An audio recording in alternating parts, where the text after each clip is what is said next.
dentro de esas patologías de gran importancia en la reproducción por su impacto en este sistema del animal y por la importancia que tiene la reproducción en la economía de la ganadería.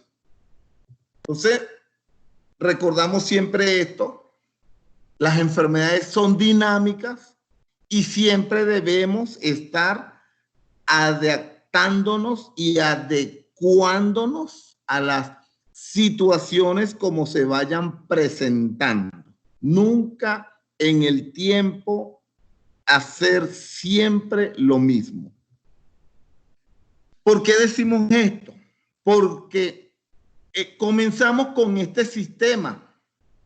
Hace muchos años, la gran mayoría de sistemas de cruzamientos de animales era a través de la monta natural. No es que hoy en día no se use, por supuesto que sí se usa, pero ha ido siendo desplazado por la inseminación artificial y ya hoy en día estamos mucho más avanzados con otras formas de la reproducción más amplificada con otras tecnologías.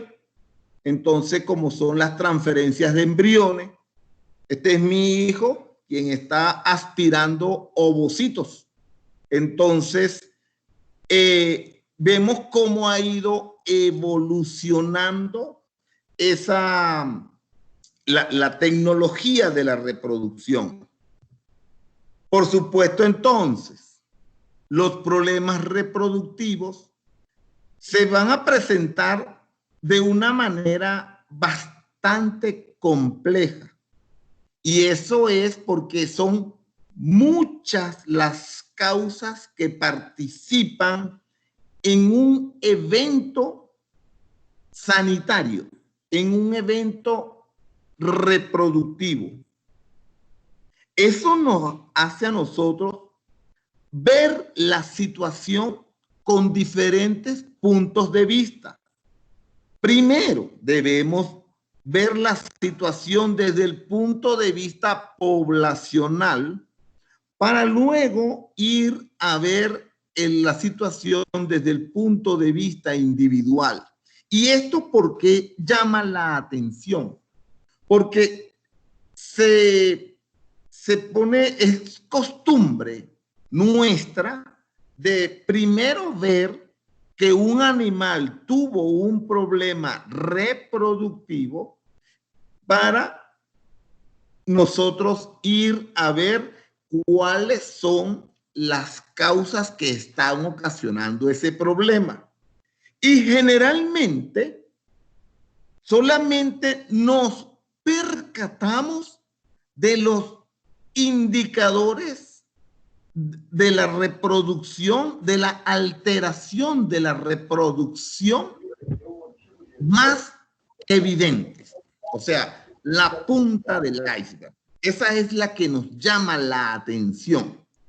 Y sabemos entonces que muchas enfermedades tienen diferentes comportamientos que van a tener unas particularidades de forma particular en un animal y de otra manera en todo el rebaño. Y eso es lo que debemos nosotros conocer de esas diferencias entre lo individual y lo poblacional.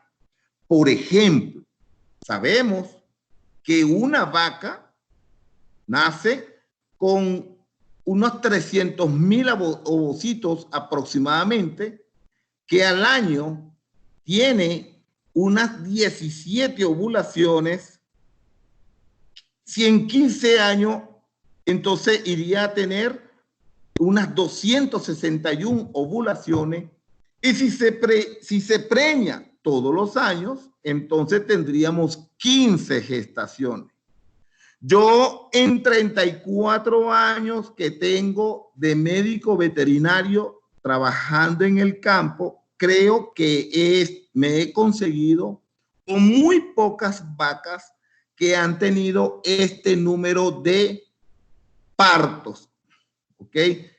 Con becerros vivos. Eso indica entonces que para eso necesitamos un ovario funcional que produzca ovocitos fértiles para que se dé una ovulación que pueda ser fecundada. De esa manera, ese ovario que va desarrollando todo ese proceso de ovogénesis,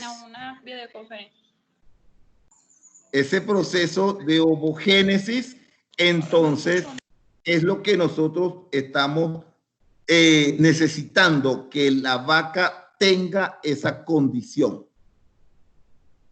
Los momentos más difíciles de la reproducción se presentan en esa etapa cercana al parto. Estamos hablando unas 3 a 4 semanas antes de parir y unas 3 a 4 semanas posterior al parto.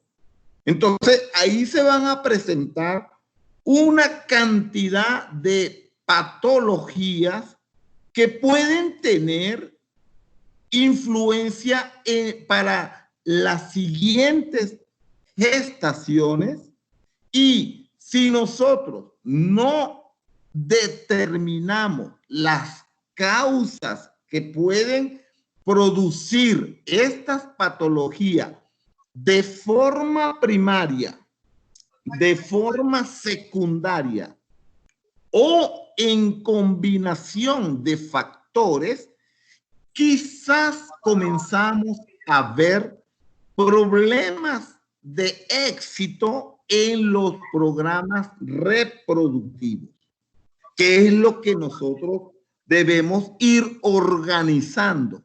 Vemos entonces la vaca que está preñada, ella se está preparando para ir al parto. Nosotros, veterinarios y dueños de animales, se preparan para atender la vaca que va al parto. Por ejemplo, secar una vaca antes del parto con un tiempo prudente, no que la vaca no llegue al día del parto dando leche o siendo ordeñada, porque en estos momentos de transición es donde la vaca sufre grandes problemas fisiológicos que afectando el metabolismo y quizás disminuyendo la capacidad reproductiva del animal. Entonces, lo que nosotros queremos es que la vaca, una vez que llegó al parto, pueda entonces hacer una buena involución uterina, comenzando una producción de leche y alcanzando un pico de lactancia que se extienda hasta un buen momento de secado. Y lo que quiere, lo que desea todo ganadero es que la vaca salga en celo fértil, unos 60 días después del parto. Y ahí tenemos un ciclo reproductivo económicamente beneficioso.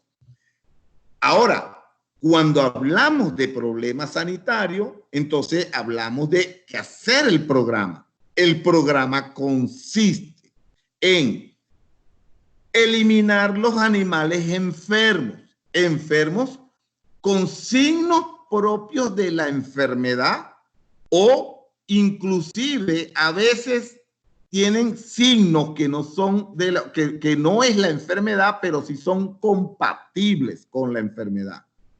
Si nosotros no tenemos animales enfermos, entonces procedemos a la búsqueda de los animales infectados. ¿Cuáles son los que están infectados? ¿Cómo vamos a llevar el programa para detección de los infectados?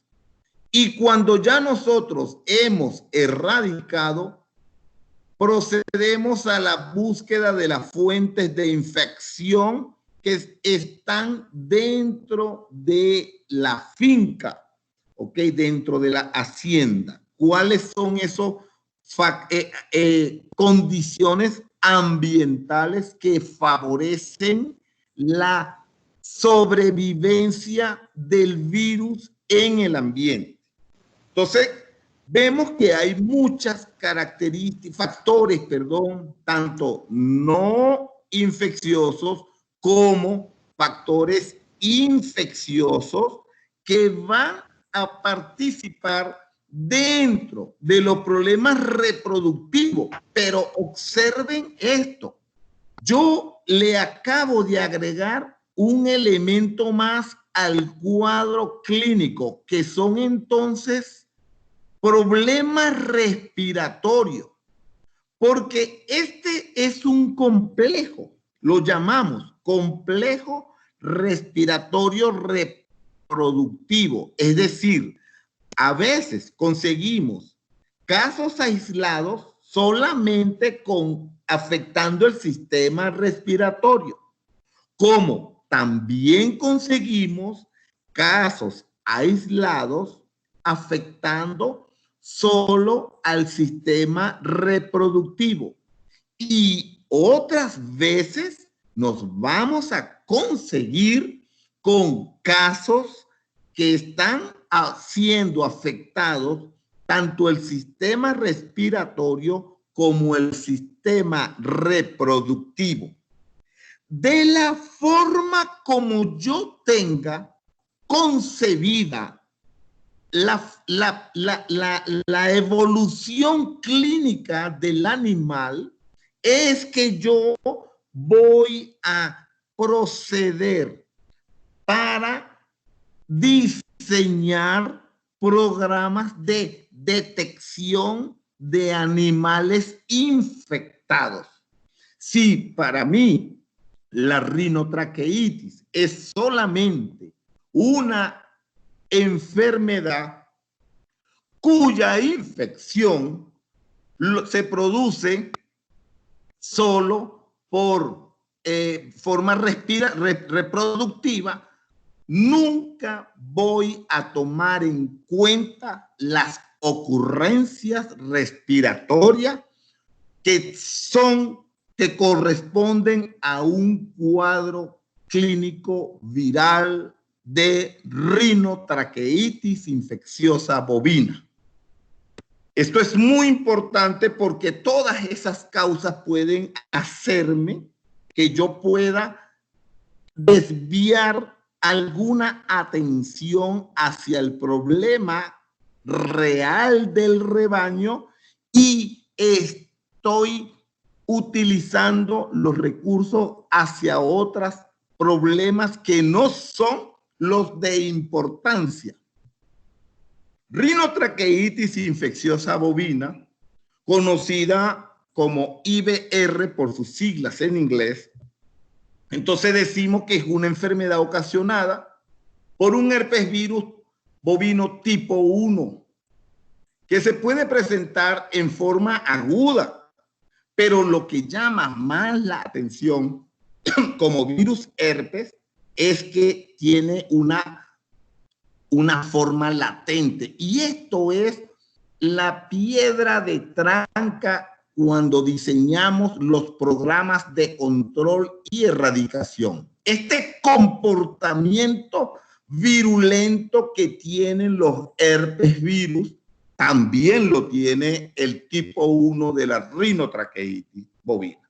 Entonces, este virus hace latencia en esas neuronas ganglionares, que entonces estamos hablando en este caso el quinto par craneal, que es el nervio trigémino, y estamos hablando de que mientras es latente, por otros efectos puede ser reactivado y excretado inclusive.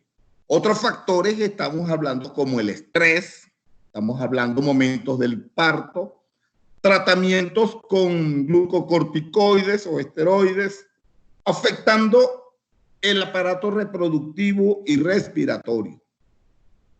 Este virus, su composición química sugiere un virus ADN, entonces nos está diciendo que es un virus de doble cadena, ¿ok?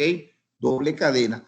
Y es sensible al éter, se inactiva en 21 grados, en 21 minutos a 56 grados. Esto nos llama la atención porque fíjense que necesita bastante temperatura alta para poder inactivarse. 21 minutos es suficiente para que una vaca al lado de la otra pueda dejar un ambiente contaminado y otra vaca se contamine.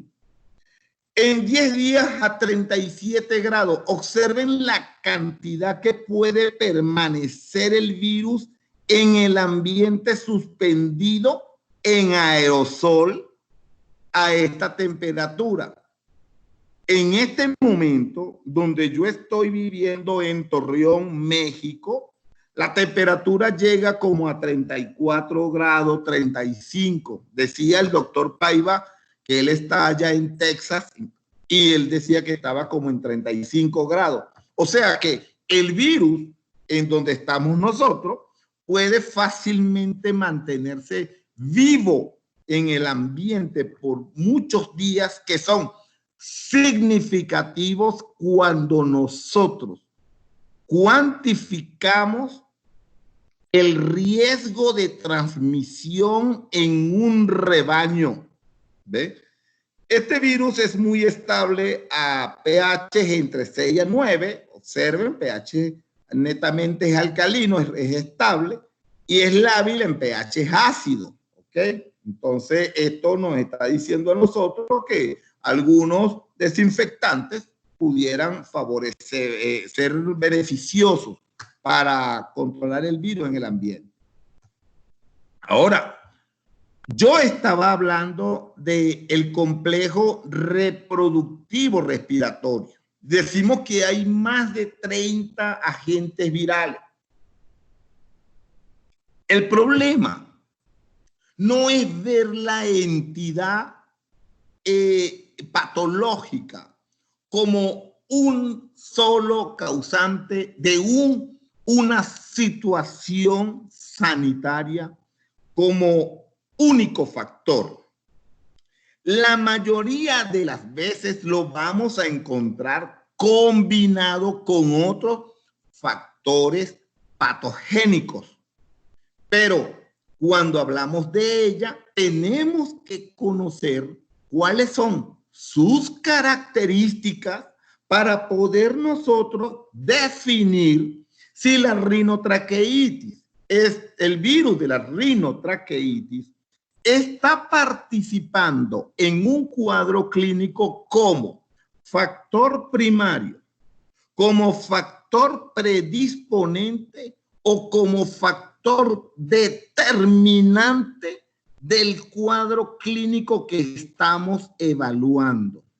Es muy necesario poder nosotros caracterizar el cuadro clínico de la rinotraqueitis para poder darle el valor suficiente a cada una de las medidas sanitarias que vamos a implementar, donde la más importante es el diagnóstico.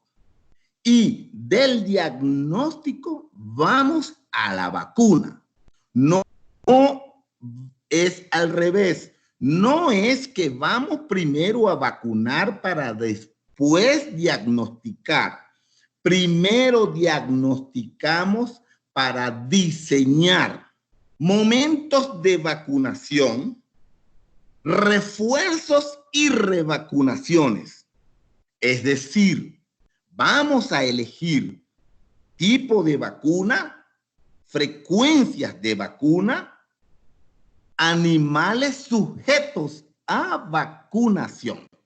Entonces, es muy importante el diagnóstico como base primordial para el diseño de un programa sanitario de control o erradicación de rinotraqueitis infecciosa bovina, de diarrea viral bovina. Cada una de esas patologías es muy importante de caracterizar cómo está participando en ese animal con una clínica compatible con una enfermedad de estas.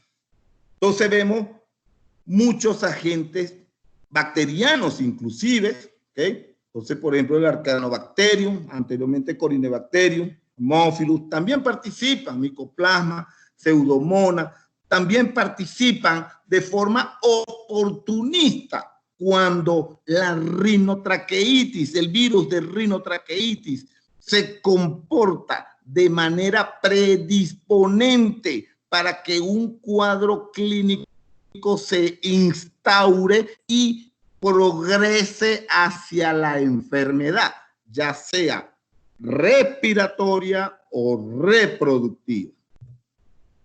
Esta enfermedad se caracteriza por varios indicadores como exudado nasal, excreción de sudado nasal, aerosoles, secreciones genitales, semen. Entonces nos está diciendo que el semen está participando también. O sea, nos está diciendo que esta es una enfermedad venérea. ¿Ok? Entonces tiene importancia la transmisión sexual. Y también son liberadas virus a través de los fluidos fetales. Y es una enfermedad de epiteliotrópica, de tejidos epiteliales. Insisto, Suramérica está incluida, está en un proyecto de erradicación de fiebre aftosa. Por lo tanto, dentro de los programas de vigilancia de fiebre aftosa, para conseguir el estatus de libre, ya sea con vacuna o sin vacuna, esta es una de las principales enfermedades que nosotros debemos considerar. ¿Y eso por qué razón? Porque como todo el mundo le ha dado en el Suramérica, nosotros entendemos a la rinotraqueitis como una enfermedad de mayor importancia en la reproducción que en la respiración, en el sistema respiratorio. Y a pesar de que se llama rinotraqueitis, nosotros en el sur la caracterizamos más como un problema reproductivo. ¿Qué sucede? Que en el sur, cuando se manifiestan sus efectos patogénicos epiteliales, entonces son de gran magnitud clínica y por esa razón nosotros tenemos que incluirla dentro de los programas de vigilancia en el proyecto de erradicación de fiebre aftosa, a pesar de que no es una enfermedad de denuncia obligatoria, pero sí debe estar obligatoriamente en los programas de vigilancia de erradicación de la fiebre aftosa. Decimos entonces que esos animales que están entonces en un galpón, todos reunidos, aquí se mantiene un ambiente muy contaminado de virus de IBR. Y la cercanía, el contacto entre animales, ya aquí en este ambiente, no solamente la forma de transmisión no es solo por aerosol, sino también por contacto, ¿ve? Entonces, cuando la enfocamos como problema respiratorio, una de las cosas que debemos conocer nosotros es cómo es ese pulmón del bovino. Nosotros sabemos que el órgano más malo que existe es el pulmón del bovino, porque es un órgano, primero, muy pequeño para oxigenar un cuerpo tan grande. Segundo, es un órgano lobulado, o sea, que el intercambio gaseoso no es muy homogéneo. Y en tercer lugar, una de las características con mayor desventaja del pulmón del bovino son las células fagocíticas, como los macrófagos alveolares, cuya cantidad de lisosomas son insuficientes para una eficaz fagocitosis. Entonces, resulta que este órgano se ve muy en desventaja cuando es invadido por un virus con alta capacidad de virulencia.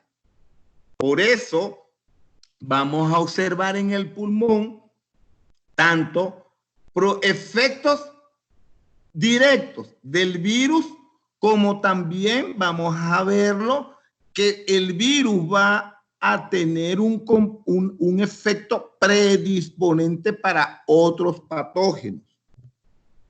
Entonces, cuando nosotros vamos a evaluar animales sospechosos o vamos a implementar un programa de vigilancia, de control, de erradicación, un estudio de corte transversal, no podemos nunca dejar la forma, el estudio clínico de ese órgano importante. Ver si hay, por ejemplo, estornudos. Recordemos que estamos hablando de la zona rinotraqueitis, entonces podemos conseguir estornudos, tos irritativo, podemos conseguir excreción nasal. Muy importante, los ruidos anómalos de la laringe y la tráquea. ¿Okay? Los ruidos normales de la laringe y la tráquea se llaman soplo laringio, soplo traqueal. Y los ruidos anormales se llaman estertores y estridores. Y también podemos ver en los animales o auscultar problemas disneicos. Entonces, esa disnea puede ser disnea inspiratoria o disnea expiratoria, dependiendo hasta dónde ha llegado el impacto patogénico del virus. Entonces, vamos a ver que ese virus se va a multiplicar en la cavidad nasal, en la parte superior de la cavidad nasal. Observen este animal buscando aire. Miren esos hollares como están abiertos. Vean esa boca. Vean ese cuello extendido. Vean ese cuerpo totalmente tirado al piso, desvanecido. Entonces, problemas de rinitis, laringitis y traqueitis. Entonces puede haber disnea inspiratoria o expiratoria, retención de CO2 y aumento de consumo de oxígeno. Y esta retención de CO2 ahora nos está complicando el cuadro clínico desde el punto de vista metabólico, porque el animal está cayendo en una acidosis respiratoria. Y entonces, ¿qué sucede? Que cuando nosotros estamos evaluando este animal, no solamente estamos viendo que tiene disnea, sino cómo el virus está complicando el cuadro clínico, comprometiendo los procesos metabólicos que le dan garantía de vida al animal enfermo. Vemos animales con esta posición de estornudo. Este es un animal estornudando, ¿ve? Y vemos este animal con problemas de disnea expiratoria. Esto significa, es disnea expiratoria porque el animal hace fuerza desde el abdomen para botar el aire, ¿ve? Y entonces tenemos que ver todos estos indicadores de la etología de la enfermedad, que para poder nosotros sacar conclusiones clínicamente cómo está evolucionando o en qué nivel clínico se puede estar observando al animal en el momento. Vamos a ver que los animales tienen exudado nasal. De una foto, yo me la tomé en un país del sur. Entonces, vamos a ver, hay una característica muy importante, ¿okay? Una característica muy importante, esta foto la traje yo de Estados Unidos. Entonces vamos a ver que, fíjense, problemas dorsales del pulmón. Los virus generalmente se mantienen más hacia la parte dorsal de la cavidad torácica en el pulmón. Y las bacterias se van a ubicar más hacia la porción ventral del pulmón. Observen entonces que nosotros podemos ver cómo estos enfisemas, estas inflamaciones bronquiales pueden predisponer para que las bacterias que son saprófitas del ambiente traqueal o laringio, como por ejemplo la mainemia hemolítica, antiguamente llamada Pasteurella hemolítica. Entonces la mainemia hemolítica, que vive en forma saprófita, una presencia del virus de rinotraqueitis puede predisponer que la bacteria pase de la tráquea, donde ella no es patógena, se llama mainemia hemolítica tipo A2, puede pasar al pulmón, ubicándose en los lóbulos cardíacos y apicales o lóbulos anteroventrales, y ahí vamos a conseguir la mainemia hemolítica tipo A1, cuya bacteria tiene capacidad de producir una toxina que se llama leucotoxina, que complica el cuadro desde un proceso bronquial hasta un cuadro enteramente neumónico, neumonía fibrinosa. Y es muy importante tener en cuenta cómo es la distribución patológica de la parte viral con la parte bacteriana, porque se consiguen casos, inclusive de IBR, que promueven esas formaciones fibrinoides que pueden confundirse a una neumonía fibrinosa producida por la leucotoxina de la mainemia hemolítica tipo A1. Estos son cuadros ya más crónicos. Increíble que este animal se murió y tenía respiraba con este pobre pulmón. Vemos entonces que el virus de la cavidad nasal se disemina al tejido ocular, produciendo conjuntivitis, edema corneal periférico y vascularización profunda. Esto es importante porque cuando nosotros vemos estas opacidades en la córnea, muchas veces no las tomamos en cuenta. Aquí la ven mucho más detallada, ¿ve?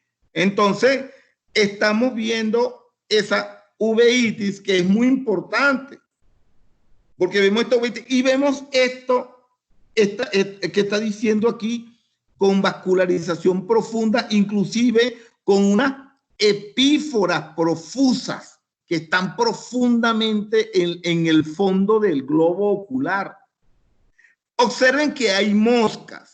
Cuando hay moscas, muchas personas confunden este tipo de lesión con queratoconjuntivitis producida por Moraxella bovis, que produce queratoconjuntivitis.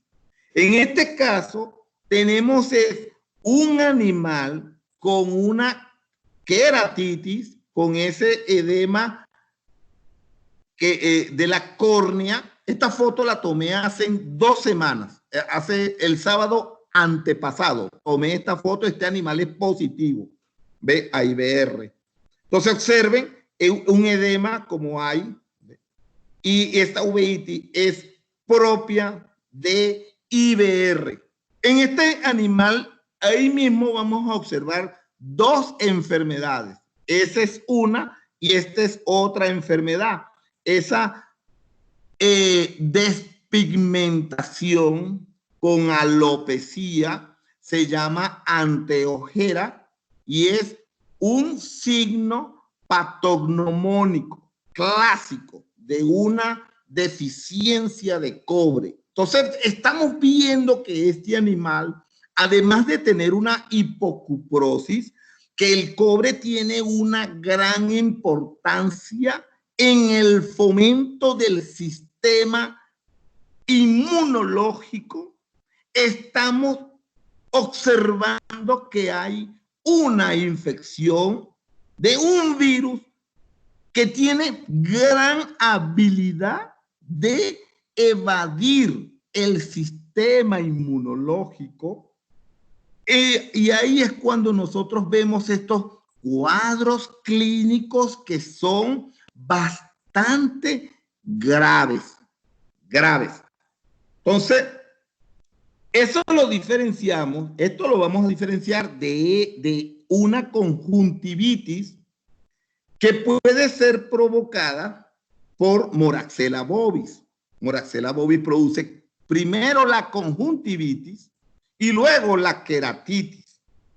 En cambio, rinotraqueitis puede producir conjuntivitis, porque recuerden que por el canal nasal, por el conducto nasolagrimal, viene el virus ocasionando inflamación de la conjuntiva y luego ocasionando inflamación periférica en la córnea. Y entonces rinotraqueitis puede producir conjuntivitis y queratitis. O sea, rinotraqueitis puede producir queratoconjuntivitis también. Los dos. Puede ser queratitis, conjuntivitis, o puede producir queratoconjuntivitis. Y estas generalmente son no ulcerativas, esas queratitis. Es muy importante porque observen ustedes que este animal no tiene moscas y tiene conjuntivitis. Entonces, como este animal estaba en el corral de enfrente de este animal, entonces la deducción clínica es que esto es IBR y esto es IBR clínicamente. Fíjense cómo voy evaluando cada indicador clínico que me voy encontrando en el rebaño.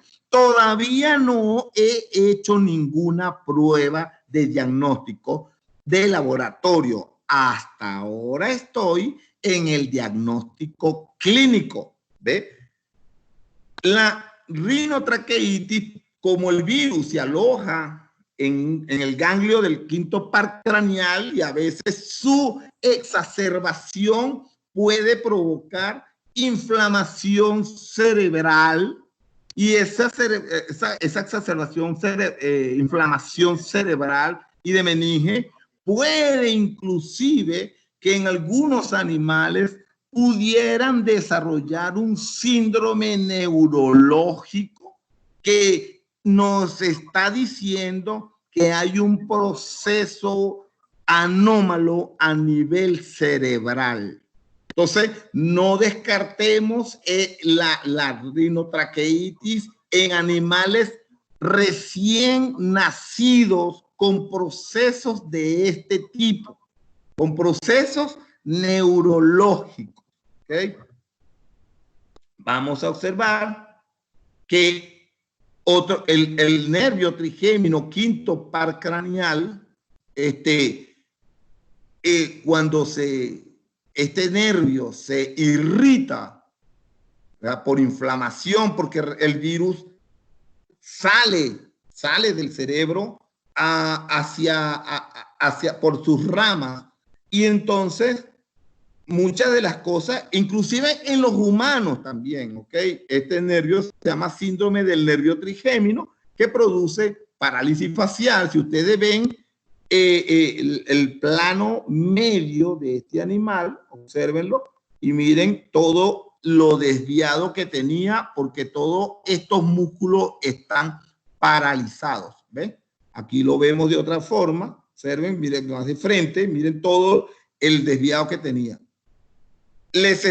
Las fotos que les estoy mostrando es de la misma finca, no son de fincas diferentes.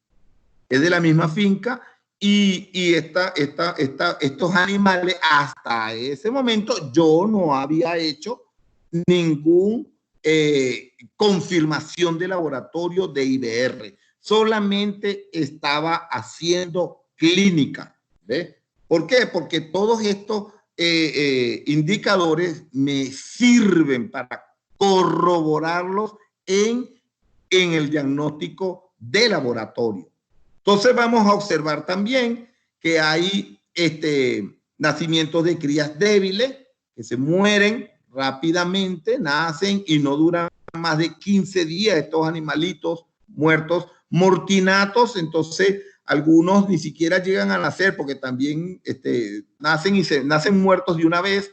Retención placentaria, la IBR le asociamos como que si tuviese un proceso inflamatorio significativo en la placenta, y nosotros sabemos que los virus casi no tienen ese impacto de producir una placentitis significativa. Entonces, sin embargo, es importante evaluar cómo está algún proceso placentario inflamatorio en la placenta. Raras veces conseguimos momificación fetal. Generalmente la momificación fetal la vamos a ver cuando el animal expulsa al feto momificado. ¿Okay? O sea, tiene rato muerto dentro del animal. Y hay otros indicador muy importante, es la repetición de celos. Celos que son anovulatorios. ¿Okay? Y vamos a ver también el signo que más nos llama la atención es el aborto. Cuando hay aborto es que nosotros empezamos a pensar en las enfermedades abortivas, brucelosis, leptospira, diarrea viral bovina, rinotraqueitis. Entonces, pero nos quedamos con el conocimiento del aborto solamente. Pero es importante hacer una evaluación semiológica de todo el aborto, que implica la evaluación de la vaca, la evaluación de la placenta y la evaluación del feto. Entonces, ¿qué vamos a conseguir en el feto? Vamos a conseguir una hepatitis necrótica focal, ¿ve? Que si ustedes si no nos hubiésemos dado cuenta de que había una hipocuprosis en este animal, entonces no consideramos importante esta hepatitis necrótica, porque en una hipocuprosis también hay necrosis focal en las células hepáticas. Vamos a ver en el hígado esas necrosis focales también. Entonces es muy importante tener esos dos indicadores pendientes cuando estamos evaluando. Vamos a observar hemorragias en el riñón, ¿ok? Hemorragias en el riñón. Fíjense que estoy hablando del feto abortado. ¿Por qué razón? Porque cuando se muere un becerro que nació vivo y se murió, entonces, o se murió a los días, 5 días, puede ser que tenga un proceso de infección de otro tipo, ¿no? Becerros que se mueren a los 15 días y con procesos renales, como por ejemplo riñón pulposo producido por Clostridio perfringens tipo D.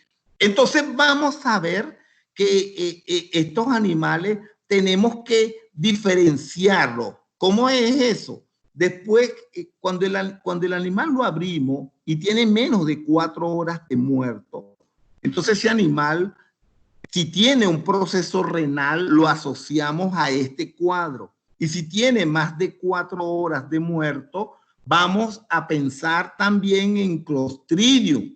¿Ve? Vamos a agarrar ese riñón y lo vamos a macerar con la mano. Si sentimos que es como una malla de hilos, decimos que puede ser riñón pulposo. Pero si se desintegra en la mano como una gelatina, decimos que es un proceso autolítico. Entonces, muy importante hacer ese examen de campo. Vamos a ver también vaginitis pustular infecciosa de 1 a 3 días postcoito. Algunas veces se complica con otras bacterias piogénicas y a la vaca le arde la vagina y por eso carga la cola levantada. Ojo, ojo con aquellas personas que hacen pruebas de tuberculina en la cola y el diagnóstico lo hacen desde la posición de la cola. Conozco muchas personas que si la vaca tiene la cola levantada, el día de la lectura de la tuberculina la dan positiva. Y observen que en pocos días un animal, una vaca, puede estar presentando esas complicaciones inflamatorias vaginales en forma hiperaguda y tener la cola levantada, o sea que puede ser un falso positivo en una prueba de tuberculina. Esto lo vemos entonces que como dice la palabra, vaginitis, vulvovaginitis pustular. Observen que es una pústula. Son confluencia de varias petequias que forman una mácula grande.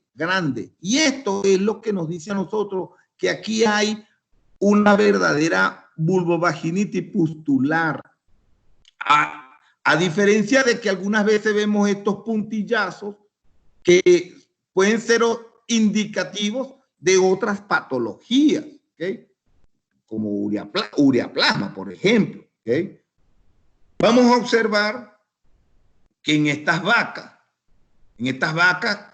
que acaban de ser revisadas, muchas veces nosotros estamos esperando conseguir estos ciclos u ondas foliculares, esperando un ovario ovulando, que ovule un óvulo fértil. Pero resulta que ese animal no ovuló, sino que el ovario se convirtió en un quiste folicular, lo que llamamos entonces los procesos de ooforitis producida por la IBR. Entonces vamos a conseguir, y esto es importantísimo porque recuerdan la primera lámina que yo coloqué de dónde venimos trabajando la reproducción. Nosotros, cuando yo estudiaba, lo que usábamos era simplemente la palpación. Y entonces no nos percatábamos en ver, por ejemplo, estos tipos de folículos algunas veces, porque no lo detectábamos bien. Con las dedos a veces no lo sabíamos diferenciar de un folículo grande de un folículo patológico. Fíjense que muchos evaluadores con equipos de ultrasonido pueden predecir que una preñez no va a tener problema de progesterona porque el folículo es grande y da como una garantía de que va a haber alta producción de progesterona para mantener la preñez.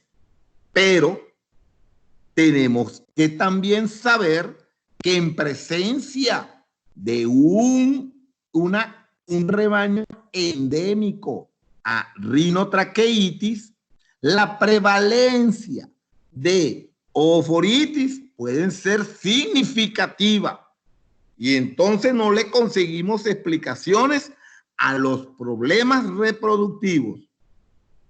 En el macho, entonces algunas veces se inflama el prepucio, dificultando la retracción del semen. Entonces hay una parafimosis y estos machos transmiten la infección. Al transmitir la infección a través de semen congelado. Entonces, eso es muy importante tener en cuenta, tener en cuenta que hay un semen que está contaminado y ahí viene el problema grave. Yo decía que esta es una enfermedad epiteliotrópica.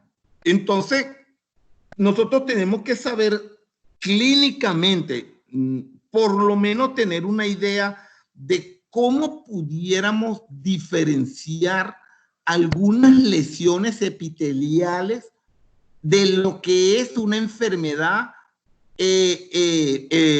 vesicular a una enfermedad propiamente erosiva, como lo es la IBR, inclusive diarrea viral. Ahora, la diferencia que diarrea viral se manifiesta mucho con impétigos y el virus de IBR se manifiesta mucho con pénfigos, ¿ok?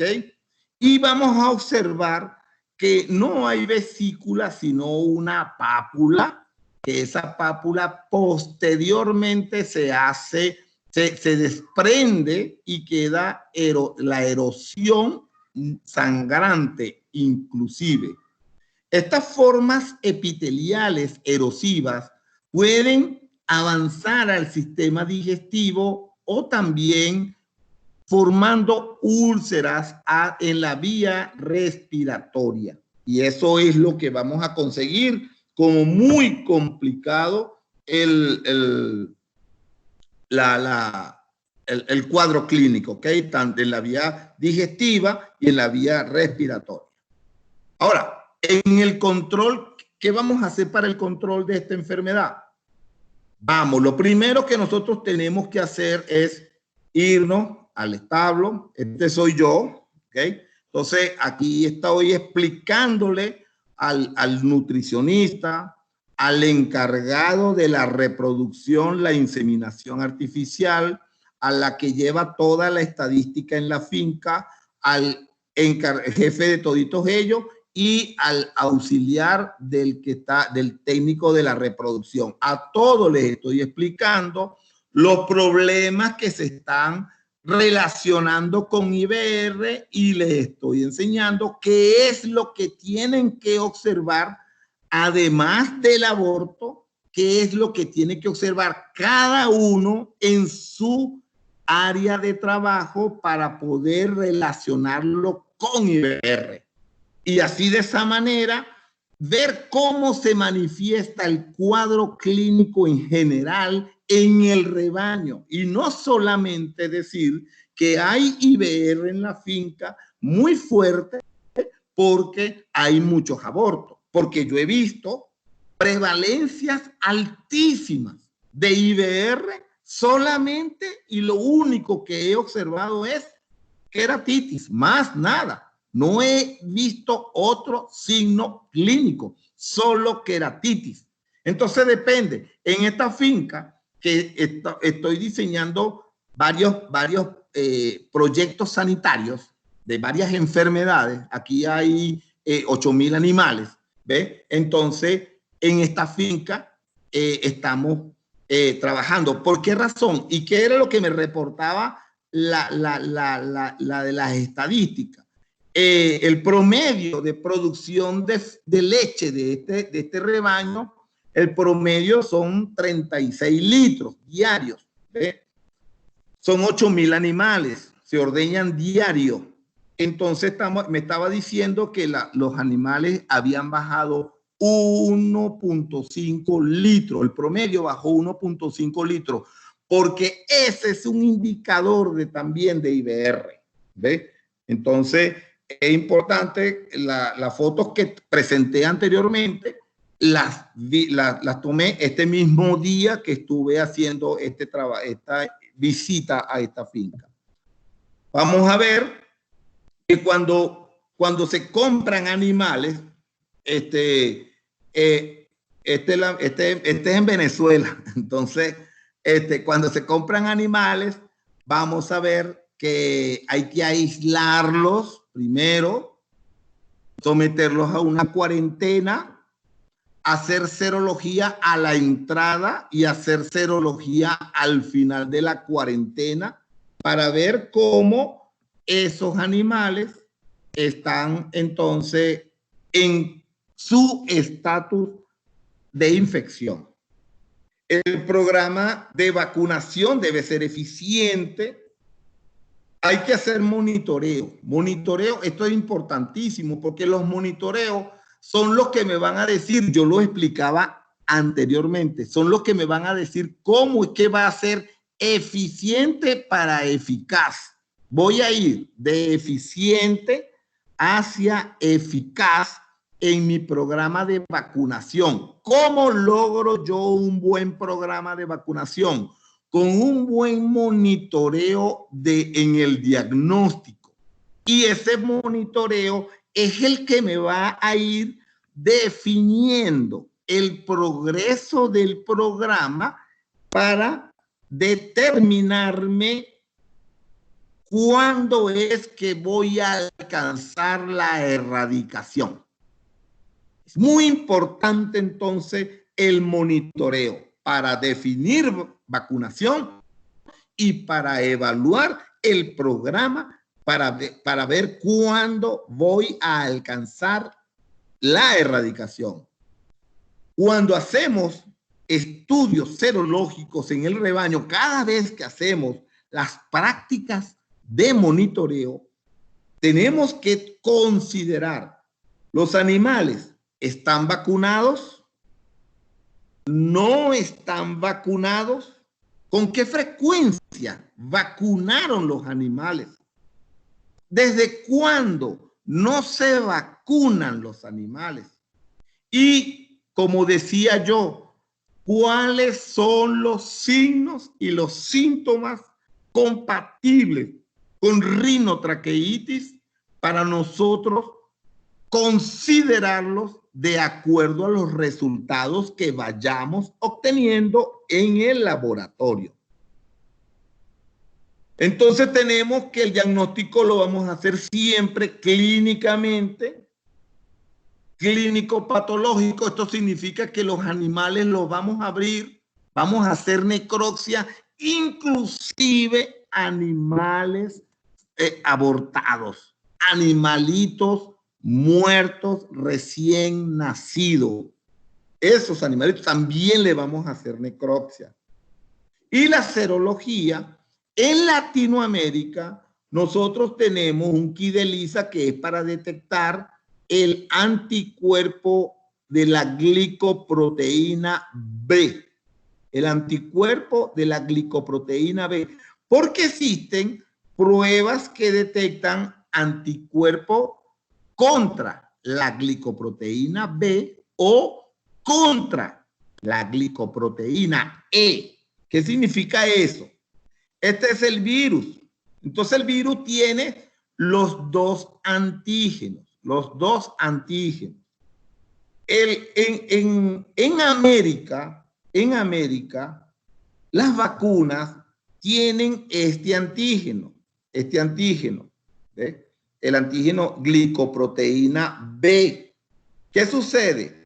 Que la prueba detecta ese anticuerpo contra glicoproteína B. Es decir, el kit de Aedes de ELISA en América no lo usamos para diferenciar animales vacunados de animales no vacunados. En Europa hay una vacuna que no tiene la glicoproteína E, no tiene esta glicoproteína, la vacuna.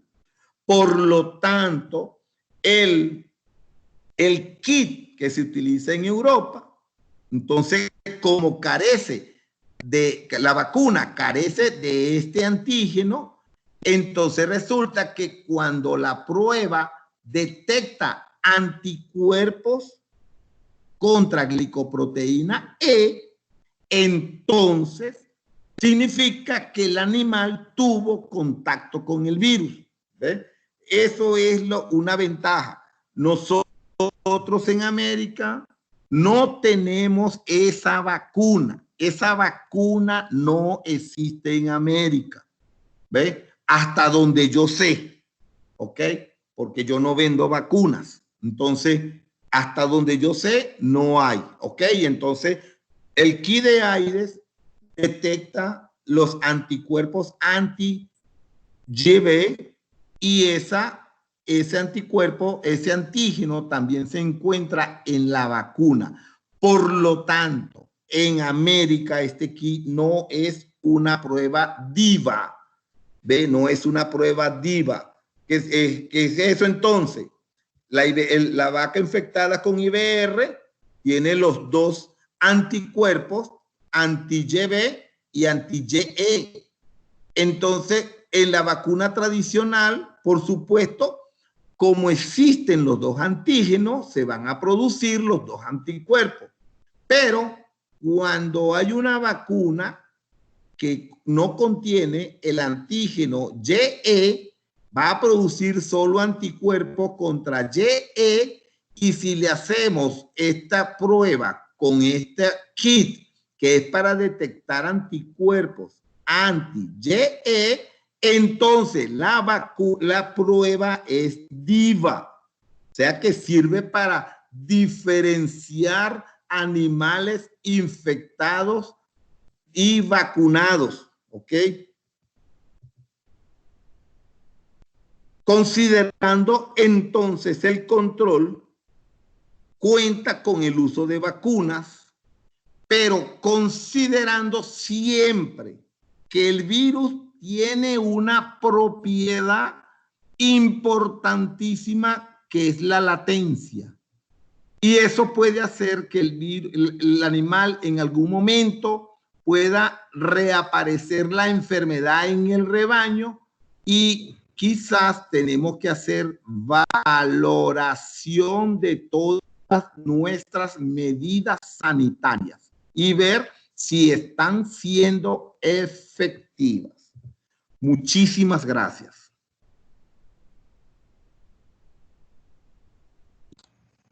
Obrigado, Dr. Euclides. Agora estamos abertos a perguntas. Elas podem ser feitas pelo chat ou pode abrir o microfone também e perguntar diretamente para o Dr. Euclides. Mais uma vez, muito obrigado, Dr. Euclides, pela excelente apresentação. Gostaria de lembrar também a todos que na terça-feira, dia 28, nós teremos com o assunto neóspora. Na quinta-feira, dia 30, será a leucose. E na outra terça, dia 4, nós falamos de rota corona K99, diarreia de bezerros, tá bem? Então, eu vou dar um tempinho para quem tiver dúvida, perguntar no chat ou abrir o microfone e perguntar diretamente.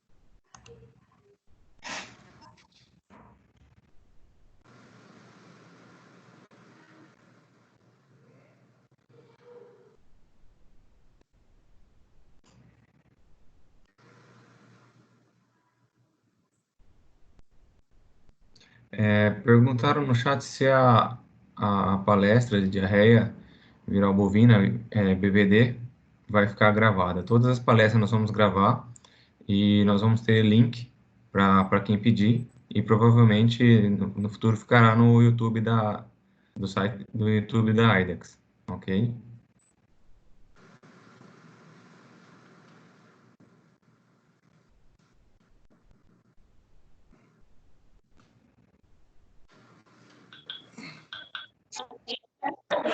Fernando, eu posso fazer uma pergunta? Pode sim, Diógenes, né? Luiz Fernando? Oi, Luiz Fernando, Luiz Fernando, de Londrina, tudo bom? Tudo bom? Parabéns aí pela iniciativa, muito bacana. Doutor Euclides, excelente apresentação. Eu queria saber com relação às queratites, as queratoconjuntivites, tá? A diferença, ele comentou da moraxela, né? Mas na IBR, pelo que eu entendi, a gente tem uma queratite primeiro para depois ter a ceratoconjuntivite. Que ele explicasse um pouquinho melhor essa questão para a gente aí. Obrigado. Obrigado, professor. Obrigado pela pergunta. ¿Compreendeste? Sí. Doctor Luis Fernando foi mi profesor. Ok. Ahora mi profesor con esa buena pregunta. Sí. Profesor, sabemos que el virus puede alcanzar el tejido ocular cuando viene de la cavidad nasal, ¿okay?, hacia la cavidad ocular. Y entonces, esa es una forma de llegar. La otra forma, recordemos que el nervio trigémino tiene una rama oftálmica y también entonces vamos a observar que una forma de llegar al globo ocular. Entonces, cuando nosotros evaluamos una queratoconjuntivitis donde no hay queratitis, vemos el ambiente que hay moscas y entonces en ausencia de esas moscas con una conjuntivitis sospechamos de IBR. En presencia de moscas sospechamos de las dos, de IBR o de conjuntivitis por Moraxella bovis. ¿Ve? Entonces, cuando se alcanza la queratitis por Moraxella bovis, generalmente viene solamente la capa superficial. Muy raras veces vamos a ver estas epíforas profundas. Generalmente las epíforas son superficiales. Y vamos a ver conglomerados internos que son micelas de proteínas que vamos a observar en el fondo del globo ocular. ¿Y cuál es la diferencia entonces? Que vamos a tener que inclusive la moraxela puede llegar a producir queratitis ulcerativa, mientras que la IBR no son ulcerativas. Entonces, son indicadores que vamos así como evaluando. Tampoco es que vamos a decir en el campo, mira, esto es, sino que reunimos varios indicadores para hacer diagnóstico clínico diferencial. Por eso yo decía, hasta este momento yo no había hecho diagnóstico confirmatorio de laboratorio, simplemente clínico. Hay un punto importante en el proceso evolutivo de la uveitis, que en rinotraqueitis es desde el centro hacia la periferia de la córnea, mientras que en la Moraxella bovis es de la periferia hacia el centro. Sin embargo, IBR puede también comenzar una queratitis desde la zona periférica hacia el centro. Las diferencias son que las de IBR son más profundas que la inflamación ocular que pudiera ofrecer la Moraxella bovis. Entonces, profesor, es esto. Lo que yo estoy haciendo aquí, soy yo cuando yo usaba lentes. Hoy en día sí los uso, pero intraoculares.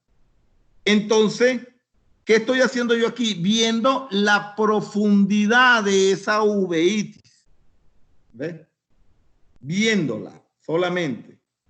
Hasta donde mis ojos pueden determinar si puedo percibir si esta lesión es superficial o profunda. Eso es, profesor. Adelante. Agradeço, entendi. A questão da profundidade das lesões. Obrigado. Ok. Yeah. Obrigado, professor. Não tem como não lembrar do senhor quando fala de ceratoconsjuntivite. Obrigado. Um abraço para o André também. Valeu. Obrigado para você pela pergunta, professor. Euclides, nós temos uma pergunta de Diógenes. Quais critérios podem ser usados para descarte de vacas positivas para IBR? Quais medidas, quais critérios podem ser usados para descarte de vacas positivas a IBR? Sí. Obrigado, Diógenes. Mi hijo me corrigió ahora por WhatsApp de que dije algo equivocado, que dije que el folículo producía progesterona. Es el cuerpo lúteo, ¿no? Quien produce la progesterona. Corrijo. Por eso es bueno tener un hijo veterinario. Entonces, sí. Yo decía, la enfermedad tiene varias formas de presentación. Si se presenta de forma respiratoria, evaluar el impacto sobre el sistema respiratorio. Imagínense un órgano que es muy malo, como el pulmón, que quede con secuelas de cicatrices, de procesos neumónicos. O sea, el intercambio gaseoso va a disminuir. O sea que vamos a tener una sangre de menor calidad de oxigenación y eso repercute en la producción de leche. Ahora, si vemos el aspecto reproductivo, estamos viendo entonces los efectos sobre el ovario, el útero, sobre las salpinges, porque inclusive nosotros podemos conseguir en los efectos reproductivos salpingitis. Y recordemos que en la ampolla tubárica se produce la fecundación. Y si hay una salpingitis, quizás podamos tener un ovario produciendo óvulo fértil y estamos inseminando un semen de buena carga espermática, muy fértil, pero la fecundación está fallando producto de una salpingitis. Y si es el problema de formación de edemas foliculares, entonces, que van a haber entonces folículos y celos anovulatorios, porque el edema no permite. Tenemos que evaluar entonces la parte reproductiva. Y si vemos la enfermedad como un problema epiteliotrópico, vamos a evaluar entonces el sistema digestivo y todo lo que trae como consecuencia los momentos que tienen que valorarse en la alimentación. Como por ejemplo, en la etapa de transición, las vacas se les atrofia las vellosidades ruminales. ¿Ve? Y entonces aquí se produce prácticamente un síndrome de mala absorción. Y por eso las vacas tienden a disminuir la acumulación de reservas energéticas y después del parto tienen que recurrir a esas reservas que quizás puedan llegar a un balance energético negativo.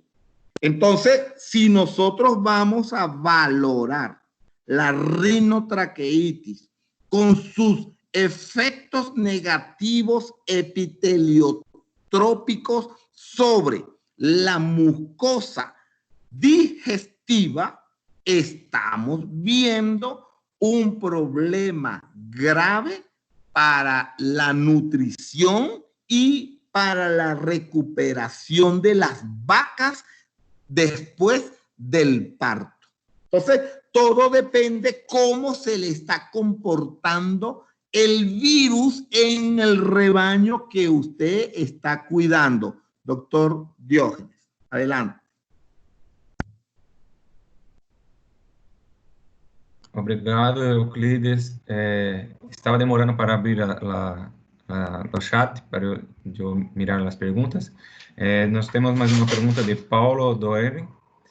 Ele disse que sua apresentação foi muito boa e pergunta: qual é a tua opinião a respeito de vacuna para bezerro temprano ao nascimento, vacunas intranasais?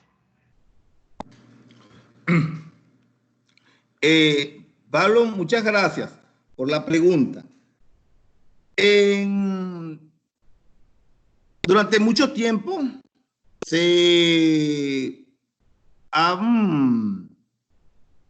¿cómo se llama? Se ha utilizado esa vacuna a nivel nasal en animales a temprana edad. ¿Por qué razón?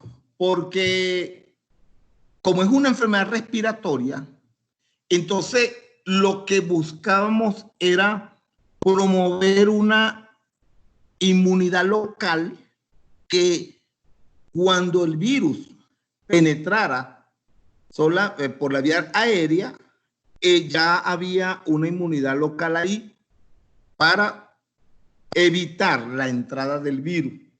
Sabemos que es una enfermedad venérea, entonces, pero a nivel de animal joven recién nacido, entonces vamos a ver que comienza a...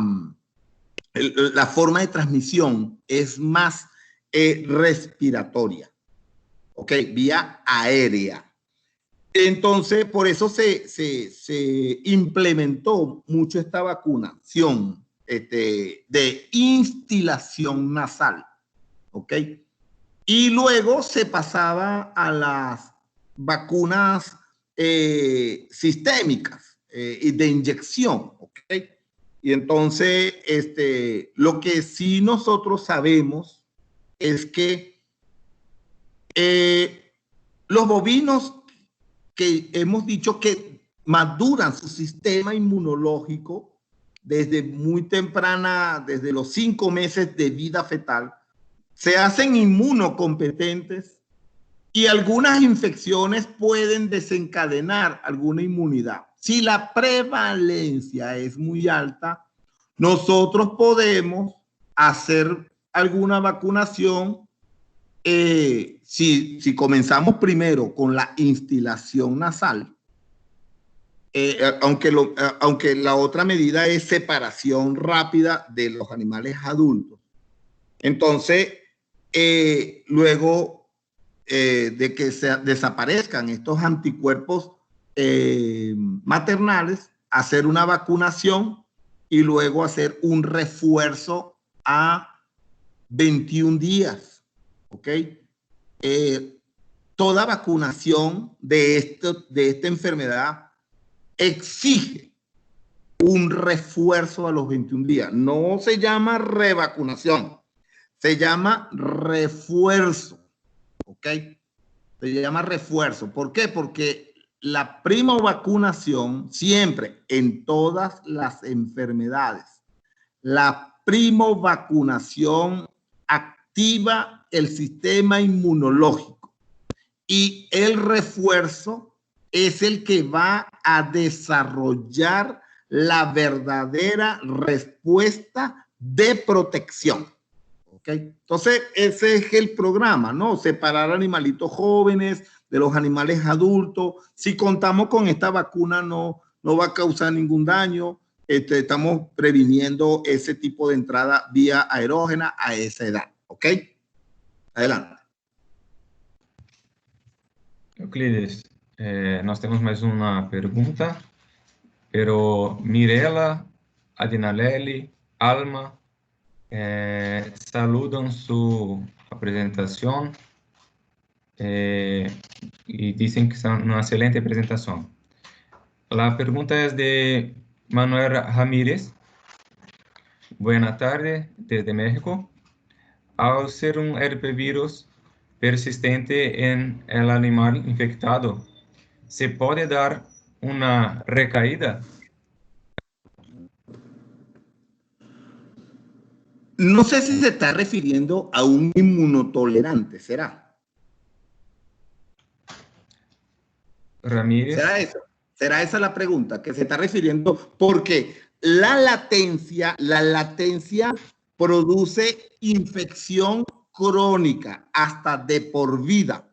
La latencia puede producir infección crónica hasta de por vida. Pero yo no sé si él me está preguntando es si el virus de IBR puede producir animales inmunotolerantes. Pero si es esa, no lo hace.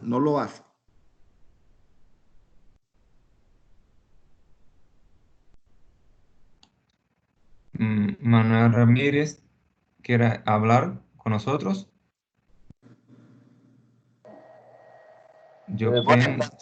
Sí, de hecho es lo que comenta el doctor. Saludos a todos. En efecto, normalmente cuando se da una infección por un herpes virus, en prácticamente todas las especies, se genera esa situación de que se mantiene el virus en este caso en el animal infectado, y va a ser un animal que lo va a tener toda su vida. Puede estarlo eliminando en ciertos periodos cuando hay una inmunodepresión, y era en ese aspecto la pregunta hacia esa situación, en algunos casos con algunos otros herpes virus. Gracias. Ok, sí. Muchísimas gracias. Manuel Ramírez no es de Brasil por lo que veo. No, estamos aquí en México, doctor. Saludos. Ah, ok. Muchísimas gracias, Manuel. Bien. Sí, entonces, excelente, Manuel. Ese es el punto, ¿no? De que entonces estos animales con infección latente se pueden reactivar, ¿ok? Porque, ¿qué sucede? Este aspecto es importantísimo, ¿verdad? El estrés. Recordemos que el animal, nosotros también, pues, o sea, el estrés, producimos en el hipotálamo las hormonas que van ahí a la hipófisis para liberar la hormona del lóbulo anterior de la hipófisis, que es la adenocorticotrópica, la glándula suprarrenal que se encuentra arriba del riñón, por eso se llama supra. La glándula suprarrenal tiene dos secciones, una corteza y una médula. Y la corteza tiene 3 capas, que es la granulosa, la reticular y la fasciculada. Y la granulosa y la reticular producen cortisol, y el cortisol tiene un efecto inhibitorio de la célula TH0, que es la que desencadena por la diferenciación en células TH1 para la inmunidad celular y para la diferenciación de la TH2 para la inmunidad humoral. O sea que se produce el estrés, produce una inmunosupresión, y entonces ese momento de inmunosupresión lo aprovecha el virus y sale de donde él se encuentra, en el ganglio del nervio trigémino o en el ganglio sacro, produciendo aborto o produciendo lesiones epiteliales, oculares o respiratorias. Y entonces tenemos que estos animales estresados, cuando decimos aquí esteroides o glucocorticoides, recordemos que los esteroides tenemos las dexametasonas y las prednisolonas. La dexametasona tiene 30 veces la acción del cortisol. La prednisolona tiene 5 veces la acción del cortisol. Y tenemos el parto, que en el parto se va a producir el cortisol fetal, que por eso es que se desencadena el parto, ya que ese cortisol va a inhibir la producción de prostaglandina, va a estimular la producción de prostaglandina F2 alfa para promover el parto. Entonces, tenemos todo un cuadro que está inhibiendo la inmunidad, favoreciendo el proceso, el efecto, la liberación del virus y las manifestaciones clínicas. ¿Ve? Esas cosas nosotros tenemos que saberle evaluar. Es más, a veces nosotros estamos ¿cómo se llama? En una finca, como que yo estoy en esta finca y estoy viendo signos de IBR. Ahí yo estoy viendo signos de IBR en los animales. Tomo muchas muestras de sangre y los animales me salen negativos. ¿Qué hago yo? pongo una dosis de esteroide, agarro unos animales que yo los caracterizo como clínicamente de rinotraqueitis, que tienen uno, dos o más signos clínicos de rinotraqueitis, y entonces le pongo una dosis de un glucocorticoide, le pongo una dosis, y 30 días después vengo a tomar una muestra de sangre, y puede ser como el efecto de inmunosupresión por un esteroide es temporal, es corto. Entonces, cuando yo vengo 30 días después, quizás ese animal recuperó su inmunocompetencia, y como el virus está circulando, entonces el sistema inmunológico se activó, respondió, y al tomarle una muestra, ahí confirmé mi diagnóstico clínico en el laboratorio. Adelante.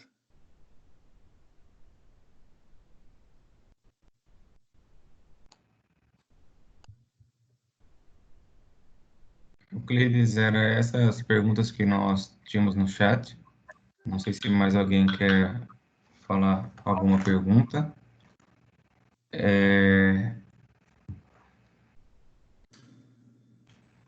Mirela, nós estamos computando a presença, né, a participação dos ouvintes, e através também da inscrição, quem fez a inscrição também, tá?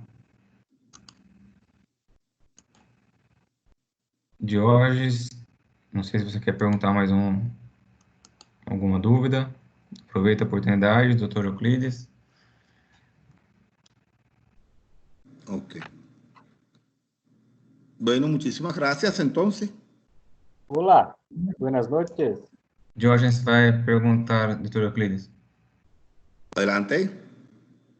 Doctor Euclides, la sorología, ¿cómo ella puede nos ayudar no diagnóstico de vacas con IBR, pero ellas quieren vacunadas?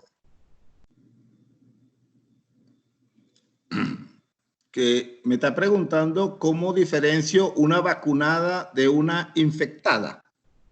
Isso, pero... Eu creio que como usar o diagnóstico, né? Em rebanho são vacinados e não vacinados, é isso, Jorge? Isso, Jorge? pode ser, pode Okay. ser. Perfecto, perfecto.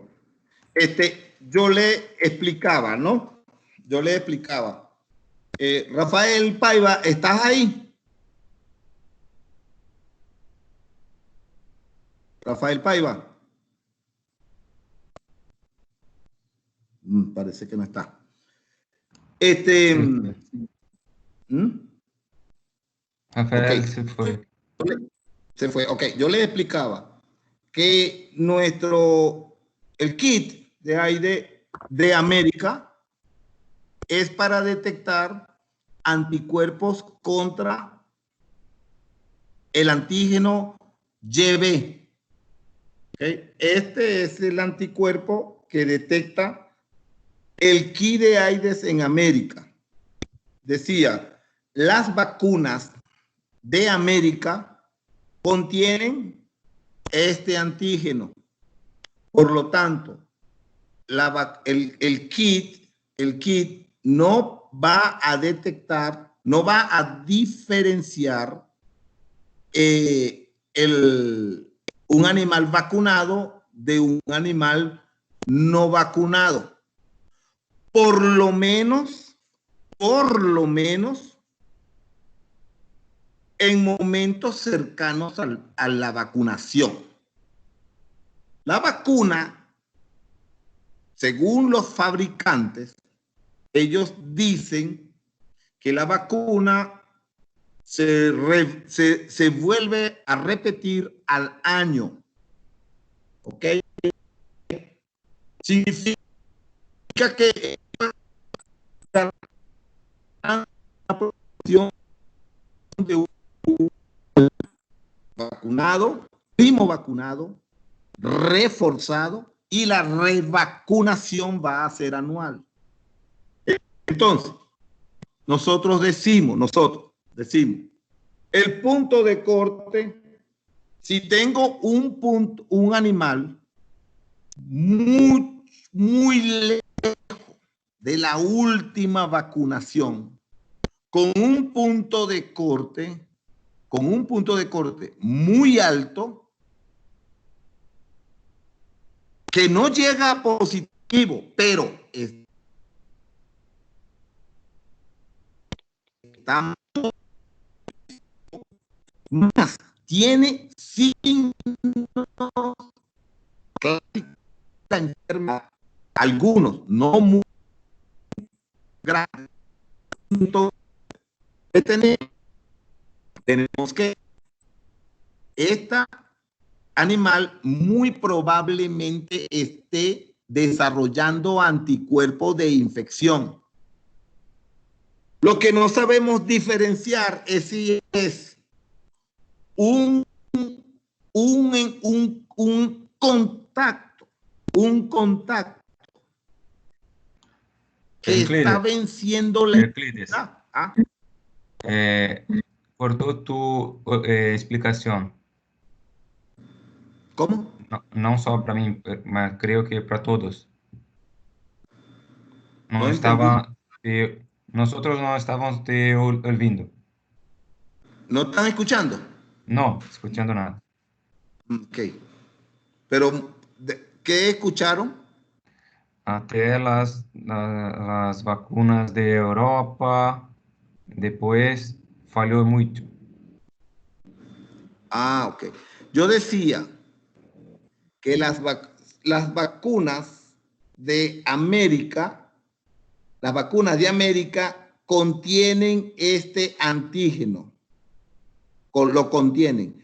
Y el animal va a producir anticuerpos contra este antígeno. Por lo tanto, el kit no puede diferenciar un animal vacunado de otro animal no infectado. ¿Qué sucede? Cuando los animales tienen mucho tiempo de vacunado, los títulos de anticuerpos debieron bajar a pesar de tener protección. Pero esos títulos de anticuerpos están subiendo, el animal está seroconvirtiendo. Me está diciendo que está en contacto con el virus. Si por casualidad ese animal está presentando signos clínicos, significa que el virus le está ganando la batalla a la inmunidad que está por vencerse, la inmunidad de la vacuna. ¿Ve? Entonces, si es que hay signos clínicos, si por casualidad el animal tiene tiempo de infectar, de vacunado, y le hicimos una serología y salió muy alto, negativo pero muy alto, entonces le repetimos la prueba, y si hay una seroconversión positiva o en aumento, podemos decir que el animal tiene contacto con el virus, pero se está protegiendo. No hay signos clínicos. O sea que eso tiene su interpretación. La presencia de anticuerpos me da muchos indicadores. ¿Cómo? Yo puedo hacer la prueba en leche inclusive. Yo puedo hacer análisis de coeficientes de variación para poder determinar si estadísticamente me dice que estoy en presencia de un foco activo de viremia de los animales. ¿De acuerdo? Adelante. Graças, doutor Euclides. Andrea? Hola. Hola, Euclides, doctora. solamente para un conocimiento que Mateus compartió con nosotros, que ya tiene Brasil una vacuna GE deletada que hay, ¿ok? Wow. Muy buena información. Ok. Muchas gracias, doctor Euclides. Buenas tardes. Obrigado, Diógenes. Obrigado. Obrigado, perdão. Não sei se tem mais alguma pergunta. Ok. Doutor Euclides, penso que já acabamos. Graças por sua apresentação. Gostaria de agradecer a todos vocês que ficaram conosco até agora. E como o Fernando falou, semana que vem vamos ter outros seminários. Fernando, você poderia reforçar novamente, antes da gente terminar, por favor? Semana que vem, no dia 28, o tema será sobre neóspora. No dia 30, leucose. E dia 4/8, diarreia de bezerros. Ok. Muito obrigada a presença de todos vocês e nos vemos na próxima semana. Eu desejo para vocês uma boa sexta-feira, um bom fim de semana e até a semana que vem, se Deus quiser. Um abraço a todos. Obrigado a todos, obrigado Euclides, obrigado André. Obrigado a todos.